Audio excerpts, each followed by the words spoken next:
All right, here we are again with our next section of Julian of Norwich.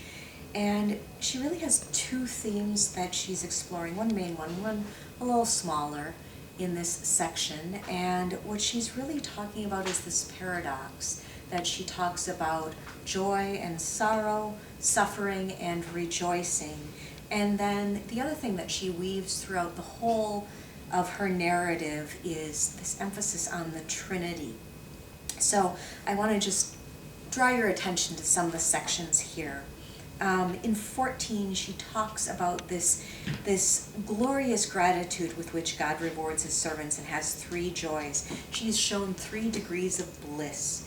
And the first is this glorious gratitude of our Lord God, which he will receive when he is freed from his sufferings. The second is that all the blessed beings who are in heaven will see that glorious gratitude. And the third degree is that this pleasure will forever seem as new and delightful as it did when it was first felt. This is actually another theme that we see again and again in Julian's Revelations that she returns to. And it's this idea that of time, of the timelessness of God, that God is outside of time, God is eternal, and she has these little references to it throughout. So this is one, that this is a pleasure that will seem as new and delightful as it did when it was first felt. It reminds me of that final verse of Amazing Grace, when we've been there 10,000 years, bright shining as the sun. We've no less days to sing God's praise than when we first begun. Then she continues on, and she has this really wonderful part that kind of sums up this juxtaposition that she has. She says in chapter 15, "And God's next showing was a supreme spiritual pleasure in my soul. I was filled with eternal certainty, strongly sustained, and without any tormenting fear. This feeling was so joyful and so inward that I felt completely peaceful and at rest, as though there was nothing on earth that could hurt me. This only lasted for a while, and then my feelings were reversed, and I was left to myself, oppressed, weary of my life, and so disgusted with myself that I could hardly bear to live.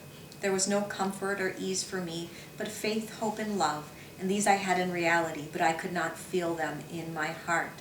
I think what Julian captures here is a feeling that we've all had at different points in our life, that you have a moment where you just feel a certainty in God's sustaining love, you feel joyful and peaceful and at rest, and then very quickly that can change. You feel overcome by the sorrows of the world and by your own sinfulness. And so that's what she's talking about here in this moment, this juxtaposition of joy and sorrow, comfort and despair. And from there, she turns again to the Passion of the Christ.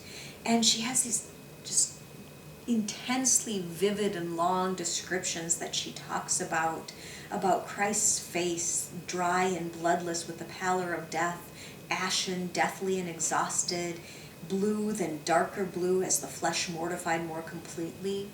And this actually reminded me, if you saw when it came out I guess over a decade ago now, Mel Gibson's Passion of the Christ. And he showed so vividly the horror of the crucifixion, and some people criticized him for this, but this is actually what Julian is also talking about, that perhaps it's a little easy to gloss over that sometimes and to gloss over the true horror of it. And so she, and not just Julian, but we talked about how others at the time are turning towards this real understanding and dwelling on the true horror that the Passion of the Christ was. And so she continues to this, through this, describing in great detail. And in the next section, she talks about Christ saying, "I thirst," from John 19:28, which also many people say is Christ looking back to Psalm 69, which says, "When I was thirsty, you brought me vinegar to drink." And she dwells on the flesh and the bones and just sort of the terribleness of hanging there for hours on the cross. And this also reminded me of a sermon that Father Sisterman gave years and years and years ago, which some of you I'm sure will remember, where he also talked about this and talked about what a truly horrible death crucifixion was, and that eventually you end up, your lungs you can't draw a full breath because of the way you're hanging there, and that his point was the same, that sometimes it's easy to gloss over the true pain of that, the horrible suffering of that. And so Julian is dwelling on this, and certainly she's dwelling on it because of the things she's seen in her circumstances, having survived through plague, probably having lost children to plague. And in this section she says, but of all the pains which lead to salvation, this is on page 67 in section, chapter 17, she says, this is the greatest, to see your love suffer. And those sound like the words of a mother, don't they? A mother who have maybe has seen her children suffer. But here she's talking about it in relationship to Christ. So this then leads to her next chapter, which talks about Mary, of course, who had the greatest suffering. She bore her son, and she had to raise him only to suffer this horrific death. And she has this great juxtaposition that she puts in the example of two men on page 68. One was Pontius Pilate. The other was Saint Denis of France, who at the time was a pagan, for when he saw the marvelous sorrows and terrors which happened at that time, he said, either the world is coming to an end, or else he who made all nature is suffering. Therefore he had it written on an altar, this is the altar of the unknown God. God in his goodness makes the planets and the elements function according to their nature, both for the blessed and for the damned. But at that time this goodness was withdrawn from both. And that is how it was for people who did not know him, were sorrowful at that time. I just thought that was a wonderful juxtaposition, though, in this idea that all nature was suffering. So of course, this great pain, this suffering leads to Mary. And in chapter 19, she has a great section at the bottom of page 69, where she says, regret and conscious choice are opposites, which I then felt both at the same time. Again, an experience that many of us, sounds very familiar to many of us, right? That we've made choices, and yet at the same time we have regret. And she's talking about this in relationship to sin, of course. And she continues on, still lingering on this image of Christ's passion, and she says he is still suffering with us. And I would argue that Julian is really ahead of her time, and this is sort of the great gift of mystics, right? That they're given these direct visions from God, and they understand instinctively, which we have to sort of sort through intellectually and come to. And this is actually what her short version is the initial ecstatic moment, and then this is her sort of trying to mull it over and understand what she's seen. But she talks here about the ninth revelation is Christ's happiness in suffering.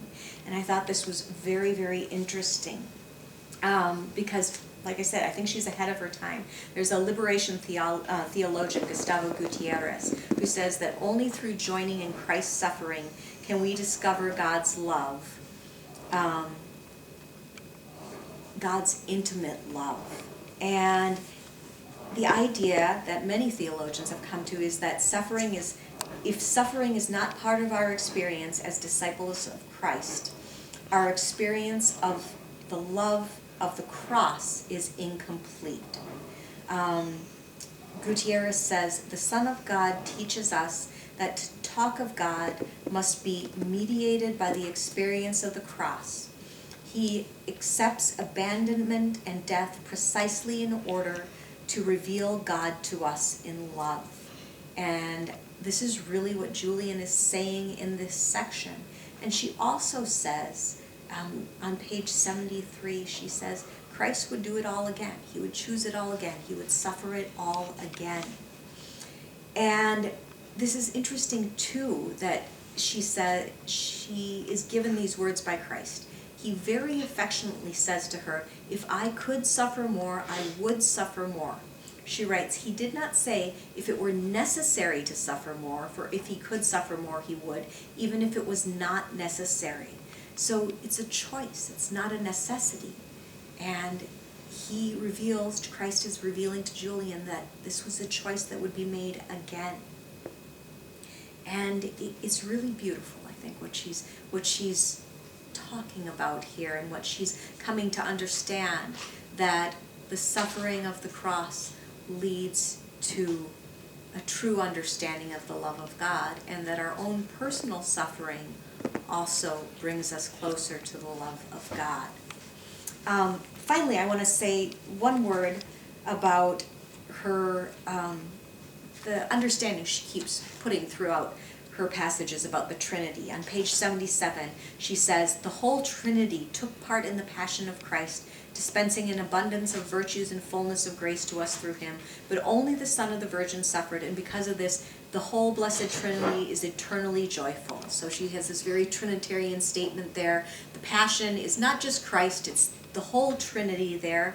But again, she has that juxtaposition of suffering and joy, which she returns to again and again. And then she returns, of course, again to the Virgin Mary, and she has this charming phrase that she says, and you can just, the way she writes is so vivid. She says, "It brought to my mind the place where Our Lady was standing during the time of his passion, and he said," Christ that is, "would you like to see her?" And so it's this very beautiful image of Christ turning to Julian in this very intimate, friendly way and saying, "Would you like to see my mother?" And so then she gets this vision of Mary in her nobility. And he shows Mary to her 3 times. The first when she conceived, the second in her sorrow under the cross, and the third as she is now in delight, honor, and joy. This is a reference, the 3, of course, to the Trinity.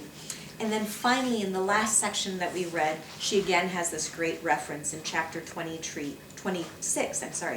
The 12th revelation is that our Lord God is supreme being.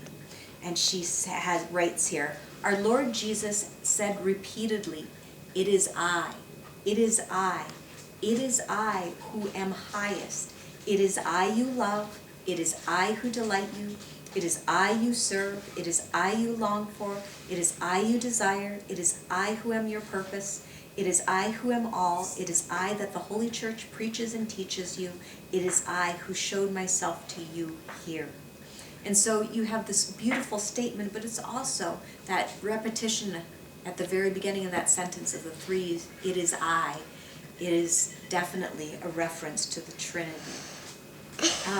So that's my meditations on this section of Julian for today. But I think this is actually a really helpful thing for us to think about at this time where we're being challenged with our self-isolation. We're missing our church friends. We're in the middle of a global pandemic. And so there's a lot of struggles going on here. But Julian has a lot to say about that. And we should look at that as she does, juxtaposing sorrows and joys.